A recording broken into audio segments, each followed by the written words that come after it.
ሰላምን ጥዕናን ንኩልኩም ተኸታተልተይ ይኹን እንዳበልኩ ናብ ናይ ልምዓንቲ መደበይ ከኣቱ ኣብ ናይ ልምዓንቲ መደበይ ከምቲ ልሙድ ንዓኹም ንተኸታተልተይ የምህርዩ ኢለ ዝሓሰብክዎ መደብ ሒዘልኩም እመፅእ ኣለኹ። ብዙሓት ሰባት ኣብ ዝገበርዎ ኩሉ ነገር ንምንታይ ከም ዝወድቁ ንምንታይ ከም ዘይሳኽዐሎም ይሓስቡ እዮም። ንስኹም ከ ሓደ ግዜ ሰባት ምስጢሮም ከዓቕቡ ስለ ዘይኽእሉ ጥራሕ ይወድቁ እዮም። እዚ ዘስሕቕ ይመስል እዩ፣ ኮይኑ ግና ሓቂ እዩ። ኣብ ናይ ልምዓንቲ መደበይ ንሰብ ክንዛረቦም ዘይብልና 6 ዓበይቲ ምስጢራት ክንርኢና እስካብ ናይ መደበይ ፍጻመ ሓቢርኩም እንጽንሑ። ነዚ ቻነል ሓድሽቲ ዝኾንኩም ሰብስክራይብ ብምግባርን ነታ ናይ ደወል ምልክት ሓንቲ ሻዕ ብምንካእን ዝተፈላለዩ ናይ ጾታዊ ርክብ፣ ናይ ጥዕና ከምኡውን ናይ ሓዳርን ናይ ፍቕርን ሂወት ኢንፎርሜሽን ትረኽብሉ ቻነል ስድራ ንኽትኮኑ ብኽብርና ሓትት። መደብና ናብ ብዙሓት ኣሕዋትና በፂሑ ብዙሓት ሰባት ትምህርቲ ንኽወስድሉ ላይክ ጌርኩም ጀምርዎ። ስድራ ዝኾንኩምኒ እንዳመስገንኩ ናብ መደበይ ክምለስ። ሰባት ሓቀኛ ሂወቶም ካብ ምንባር ናይ ሓሶት ናብራ ክነብሩ ይረኣየሎ። ዓለምና ብእውያት ትምላእ ኣላ። ኣብ ቀውሲ ኮይና ንነብስና ምድማፅ ዘይሕሰብ ነገር እንዳኾነ ይርከበሎ። ንዓወት ተጠንቂቕና ፅዒርና ንምቕፃል ኣባና ጥራሕ ክሕብኡ ዘለዎም ምስጢራት ኣለው። እዞም 6 ዓበይቲ ሓሳባት ምፍላጥ ኣብ ዝተረፈ ሂወትና ካብ ስዕረት ንምንጋፍ ይሕግዙና እዮም። እቲ ቀዳማይ ውጥንካ ንሰብ ኣይትዛረብ። ኩሉ ሰብ ዝነብር ኣብ ጽቡቕን ኣብ ሕማቕን ናይ ሂወት መንገዲ እዩ። ውጥናት ነውፅእ ሂወትና ክነቕፅል ሰክሰስፉል ዝኾነ ናብራ ንምንባር እዩ።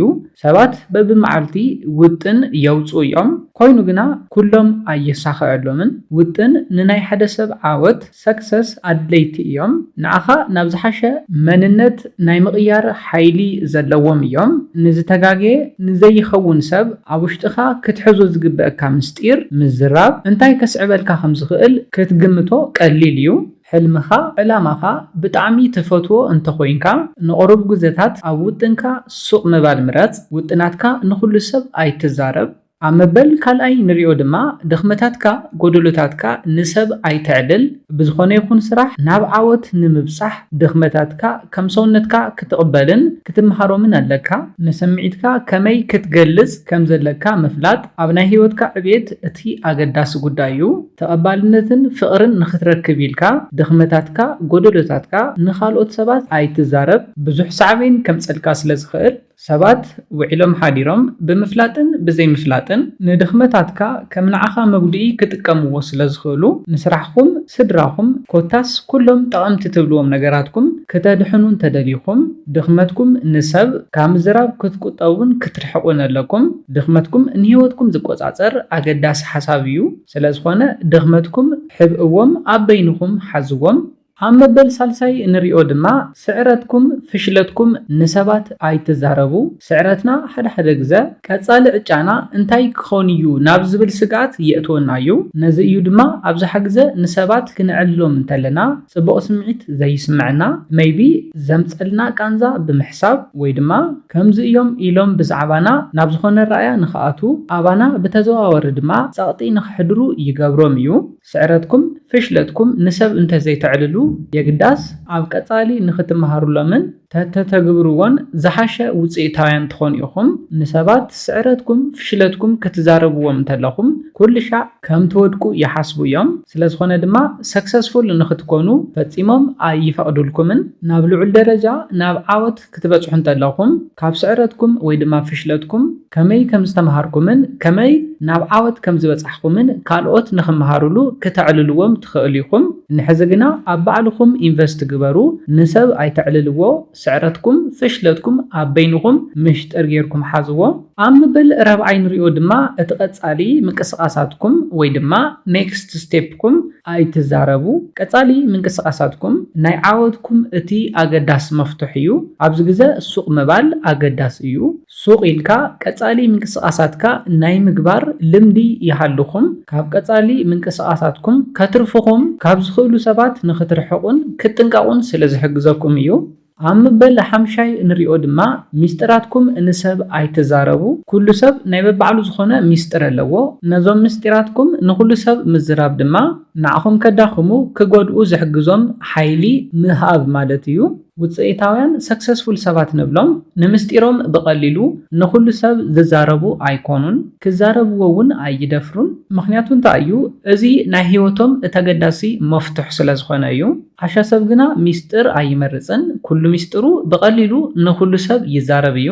ሚስጥሩ ብምዝራቡ ጽቡቕ ዘሎ ግልፂ ኮይኑ መሓዙትን ኣዕርኽትን ዝሓዘን ዘፍረየን ይመስሎ ኮይኑ ግና ሓደ ኣገዳሲ ዓብይ መፍትሕ ህይወቱ ኣሕሊፉ ይህብ ከም ዘሎ ኣይፈልጥን።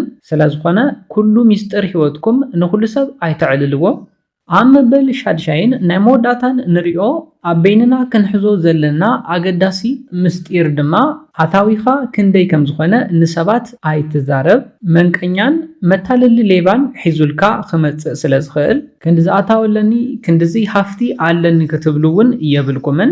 ክነጠቓልሎ እንተለና ኣብ ናይ ልምዓንቲ መደበይ ንኻሊእ ሰብ ክንዕልሎም ዘይብልና ክንዛረቦም ዘይብልና 6 ኣገደስቲ ሚስጥራት ርኢና ኣለና። እዘን 6 ሚስጥራት ንኻሊእ ሰብ ምዝራብ ወይ ድማ ምዕላል ግድን እንተኮይኑኩም ግና ብጣዕሚ ንተኣምንዎ ሰብ ተጠንቂቅኩም ፈሊኹም ፈሊጥኩም ክኸውን ኣለዎ።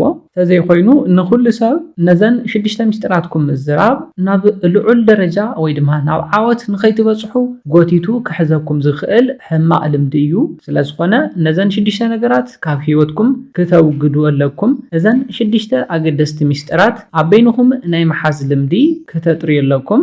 ነዚለ ናይ ልምዓንቲ መደበይ በዚ ክዛዝም ካብ ናይ ልምዓንቲ መደበይ ዝኾነ ሓድሽ ነገር ከም ዝሓስኩም ተስፋ ይገብር። ነዚ ቻነል ሓድሽ ዝኾንኩም ሰብስክራይብ ብምግባርን ነታ ናይ ደውል ምልክት ሓንቲ ሻዕ ብምንካን ዝተፈላለዩ ናይ ጾታዊ ርክብ፣ ናይ ጥዕና ከምኡውን ናይ ሓዳርን ናይ ፍቅርን ህይወት ኢንፎርሜሽን ትረኽብሉ ቻነል ስድራ ክትኮኑናን ክተተባብዑናን ብኽብሪ ንሓትት። እዚ ቻነል ናይ ጾታዊ ርክብ፣ ናይ ጥዕና ከምኡውን ናይ ፍቅርን ናይ ሓዳርን ህይወት ኢንፎርሜሽን ዝርከበሉ ቻነል ስለ ዝኾነ ካብዘን ሓሳባት ማለት እውን ካብ ጾታዊ ርክብ፣ ካብ ጥዕና፣ ካብ ፍቅርን ክስርሕልኩም ትደልይዎ ዝኾነ ይኹን ሓሳብ እንተሃልዩ ኣብ ኮሜንት ክትገልጹልና ትኽእሉ ኢኹም። ዝበዝሐ ኮሜንት ርኢና እዘን ዝሓተትኩመን ሓሳባት ብመደብ ክነዳልወልኩም ኢና። መደብና ናብ ብዙሓት ሰባት በፂሑ ብዙሓት ኣሕዋትና ከምዚ ዓይነት ጽቡቕ ትምህርቲ ንኽወስዱ ላይክ ሼር ምግባርኩም ይትረስዑ። ሓሳብ ርኢቶኹም ንቻነልናን ንመደብናን ንምዕባይ ስለ ዝሕግዘና ሓሳብ ርኢቶኹም ብኮሜንት ኣብጽሑና። ብኻሊእ መደብ ብኻሊእ ሓሳብ እስካብ ንራኸብ ሰላምን ጥዕናን ንኹላትና ይቐኒለይ።